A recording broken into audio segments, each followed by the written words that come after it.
আপনাদের প্রশ্নের উত্তর দেওয়ার পরে আমরা প্রবেশ করি।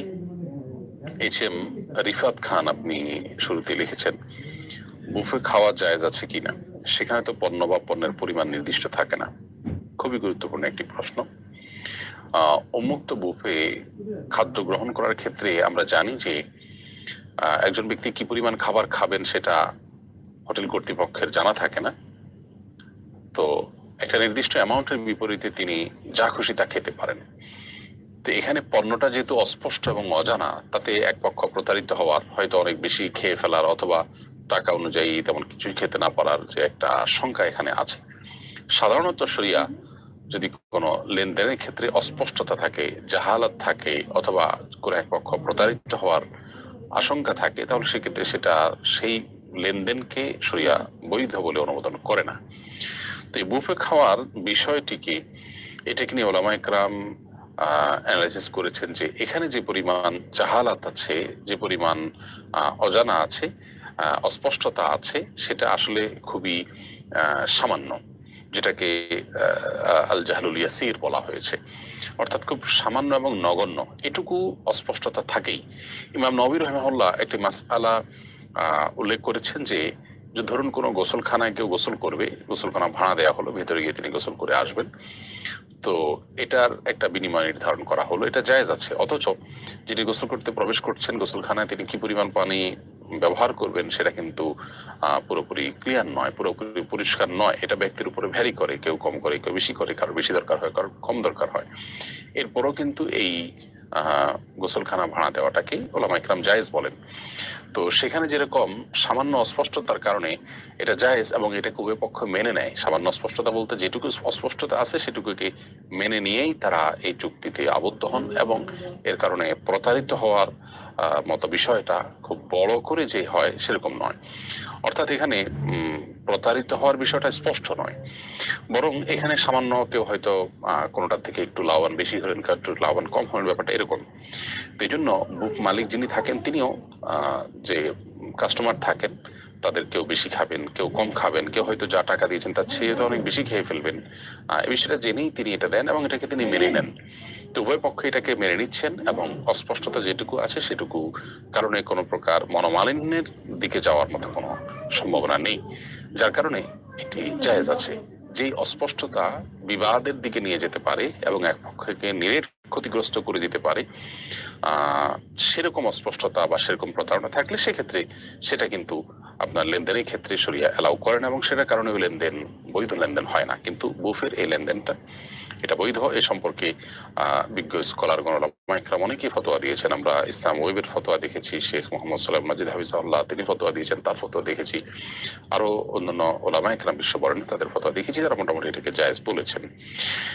এমনি রায়হান আপনি লিখেছেন আমি ইসলাম গ্রহণ করেছি প্রায় 3 মাস আগে। আমার পরিবারের স্ত্রী এবং 2 ছেলে 1 মেয়ে আছেন এবং আমার মা আছেন, কিন্তু তারা এখন ইসলাম গ্রহণ করেননি। সেক্ষেত্রে ইসলামী শরিয়া অনুযায়ী আমি কি তাদের ভরণ পোষণ দিতে পারবো এবং তাদের বিশেষ কোনো দরকারে আমি বাড়ি যেতে পারবো, তাদের সাথে যোগাযোগ রাখতে পারবো কিনা?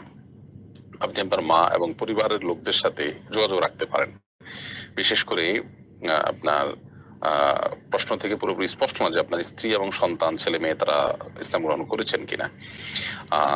স্ত্রী যদি ইসলাম গ্রহণ না করে থাকেন, তাকে ইসলামের আপনি দাওয়াত দেন, ইসলামে আসার পথে আহ্বান করেন, তার সেবা দেওয়া, তার ভরণ পোষণ দেওয়া, তার খোঁজ খবর নেওয়া, এটাতে কোনো অসুবিধা নেই। কিন্তু তিনি যদি মুশরিক হন তাহলে সেক্ষেত্রে আপনার সাথে তার বৈবাহিক বন্ধনটা থাকে না। আসলে তাকে যদি আপনি ইসলামে আনতে পারেন দাওয়াত দিয়ে, তাহলে আলহামদুলিল্লাহ আপনি তার সঙ্গে একসাথে ঘর করার উদ্যোগ নিতে পারেন, ঘর করতে পারেন।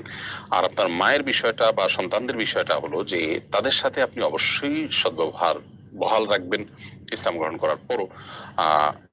অন্যান্য ধর্মের মতো ইসলামে এরকম কোনো কথা নেই যে অন্য ধর্মাবলম্বী মানুষের সাথে মিশলে, তার সাথে থাকলে, তার কাছে গেলে নিজের জাত চলে যাবে, ইমান চলে যাবে, এরকম কোনো কথা ইসলামে নেই। মানুষকে মানুষ হিসাবে ইসলাম মর্যাদা দেয়, যার কারণে একজন অন্য ধর্মাবলম্বী মানুষ হলেও তার সাথে উঠা বসা করা যায়, তার সাথে কাজ কারবার লেনদেন যে এবং সাধারণ যে কাজগুলো আছে সেগুলো করা জায়েজ আছে।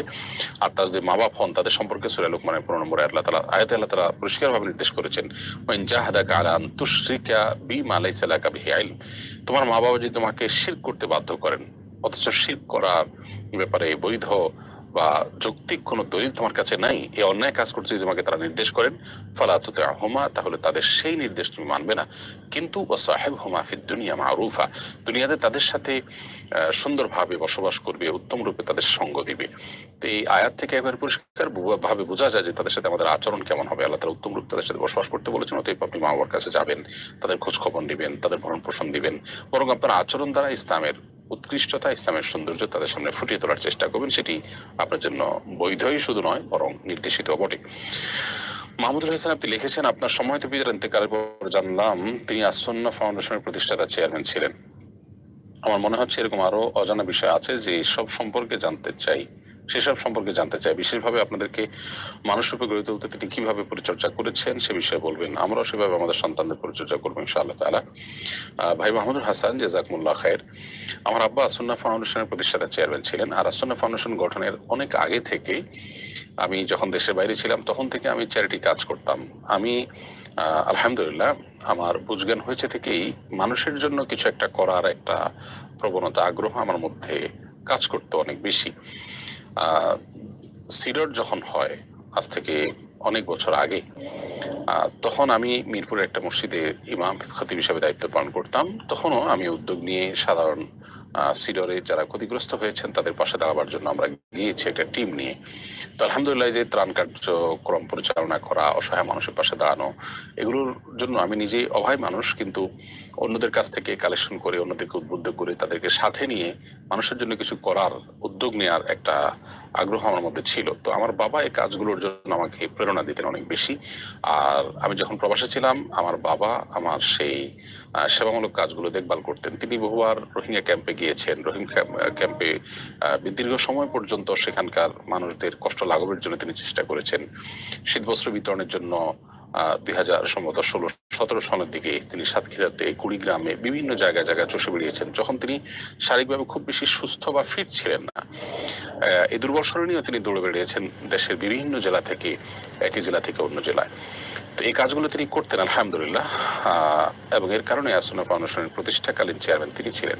পরবর্তীতে তার বয়সের আধিক্য এবং নানা কারণে তিনি এই দায়িত্ব থেকে অব্যাহতি নেন। পরবর্তীতে আমাকে দায়িত্ব দেয়া হয়। তো আমার বাবা, তিনি আপনার আমাদেরকে গড়ার জন্য সবচেয়ে যে জিনিসটা তার মুখ্য ভূমিকা রাখতো তা হলো তার কিছু বৈশিষ্ট্য ছিল, যে বৈশিষ্ট্যগুলো আসলে অন্য বাবা মার মধ্যে আমি সাধারণত সচরাচর খুব বেশি দেখি না। তোর মধ্যে একটা হলো, তিনি আমাদেরকে যা নসিহা করতেন সেটা নিজে আগে আমল করতেন, এবং শুধু আমল করতেন না, সেটা তার মধ্যে আমল ছিল সবচাইতে গুরুত্বের সাথে। তিনি এত গুরুত্বের সাথে আমল করতেন যে আসলে ওই ধরনের গুরুত্বের সাথে আমল করতে কাউকে দেখাও যেত না। এর একটা প্রভাব সন্তান হিসেবে আমাদের উপরে কম বেশি পড়তো। আমার মনে পড়ে যে ছোটবেলায় তিনি যখন তাহাজ্জুদের জন্য উঠতেন, তো এমন হতো বিশেষ করে রমজান মাসে, যে তিনি একটু তারাবির পরে সামান্য শুয়ে আবার উঠে যেতেন, উঠে তাহাজ্জুদ পড়তেন, তাহাজ্জুদ পড়ে এরপরে রোনাজারি দোয়া কান্নাকাটি শুরু করতেন। এত দীর্ঘ তার সে দোয়া ছিল, এবং এত তার সে আপনার কলিজা ছেঁড়া দোয়া ছিল আল্লাহর কাছে কায়মনোবাক্যে। সেই দোয়ার আকুতি, এটা শুনে কোনো পাষাণও শুয়ে থাকতে পারতো না, আমরা শুয়ে থাকতে পারতাম না। আমরা উঠে উজু করে তার পাশে দাঁড়িয়ে নামাজ শুরু করতাম এবং দোয়া শুরু করতাম।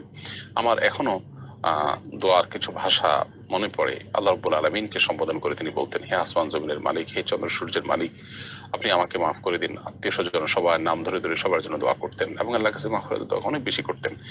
দোয়ার আমলটা আমার বাবার মধ্যে অনেক বেশি আমরা দেখেছি। আর তিনি যখন দোয়া করতেন, খুব দীর্ঘ সময় নিয়ে দোয়া করতেন, খুব কায়মনোবাক্যে দোয়া করতেন, খুব চোখের পানি ফেলে দোয়া করতেন। আর রমাদান মাসে ইফতারের অনেক আগে থেকে দীর্ঘ সময় নিয়ে দোয়া করতেন। এই সময় অন্য কোনো কিছু তিনি সহ্য করতে পারতেন না। এইটা ছিল তার একটা অন্যতম বৈশিষ্ট্য, যে তিনি আল্লাহর কাছে দোয়ার ব্যাপারে তার এক বিশেষ যত্ন ছিল। আরেকটা হলো নামাজের ব্যাপারে তার আন্তরিকতা। নামাজের ব্যাপারে তিনি এত আন্তরিক ছিলেন যে এত নামাজের ব্যাপারে সিরিয়াস মানুষ আমি খুব কম দেখেছি। আমার বাবাকে আমি বুঝজ্ঞান হয়েছে দেখেছি যে কোনো অসুবিধা হলে, কোনো একটা ছোট বড় সমস্যা হলেই ওযু করে 2 রাকাত দীর্ঘ রুকু সিজদা দিয়ে, দীর্ঘ কেরাত দিয়ে, খুব সময় নিয়ে 2 রাকাত সালাত আদায় করতেন। এরপরে খুব দোয়া করতেন আল্লাহর কাছে হাত তুলে। এরপর তিনি ওই কাজের জন্য দুনিয়াবি যত উদ্যোগ আছে সেগুলো গ্রহণ করা শুরু করতেন। আলহামদুলিল্লাহ, প্রতিটা সমস্যাই আল্লাহ তাআলা সমাধান করে দিতেন অলৌকিকভাবে। আর 5 ওয়াক্ত সালাতের ব্যাপারে তো তার গুরুত্বের কথা বলাই বাহুল্য। তার মৃত্যুর সময়কার কয়েকটি দৃশ্য, অসুস্থ হওয়ার পর জীবনের শেষ মুহূর্তের কয়েকটি দৃশ্য এখন আমার চোখের সামনে ভেসে ওঠে। আমার বাবা শেষে একদিন সেন্সলেস অবস্থায় ছিলেন।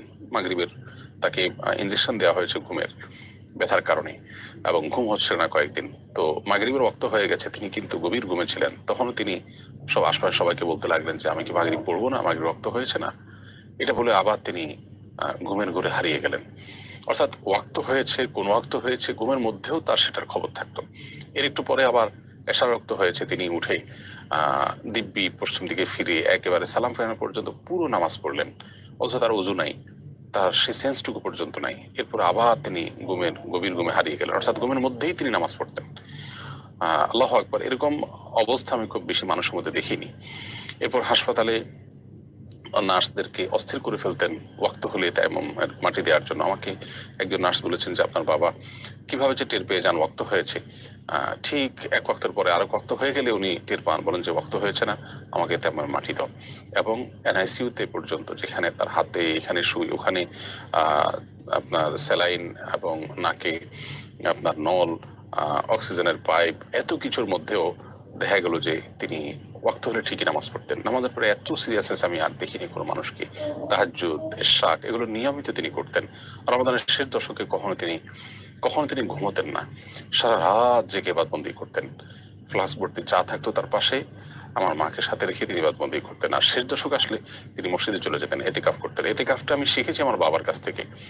অনেক আমল আমি আমার বাবার কাছ থেকে শিখেছি, যে আমলগুলো আসলে আমি হয়তো বাবার কাছ থেকে না শিখলে, শুধু কোরআন হাদিস পড়ে হয়তো শিখতে পারতাম না। মানুষ আসলে পড়ে বা শুনে যতটুকু শিখে, তার চেয়ে দেখে শিখে অনেক বেশি। এই জন্য আমাদের সন্তানদেরকে মানুষ হিসেবে গড়ে তোলার জন্য নিজেরা তাদের সামনে আদর্শ মানুষ হতে হয়, আদর্শ আমলের দৃষ্টান্ত তাদের সামনে স্থাপন করতে হয়। এগুলো দেখে সন্তানরা মূলত শিখে। তো এর পাশাপাশি কোরআন তেলাওয়াতের একটা বৈশিষ্ট্য বাবার মধ্যে ছিল যে আব্বা অনেক বেশি কোরআন তেলাওয়াত করতেন। কোনোদিন কোরআন তেলাওয়াত ছাড়া থাকতে পারতেন না। একটা দিন যত ব্যস্ত হোক, যত ঝামেলা হোক, কোরআন তেলাওয়াত তাকে করতেই হবে, এই আকুতি তার মধ্যে ছিল। তিনি কোরআন তেলাওয়াত ছাড়া থাকতে পারতেন না সচরাচর।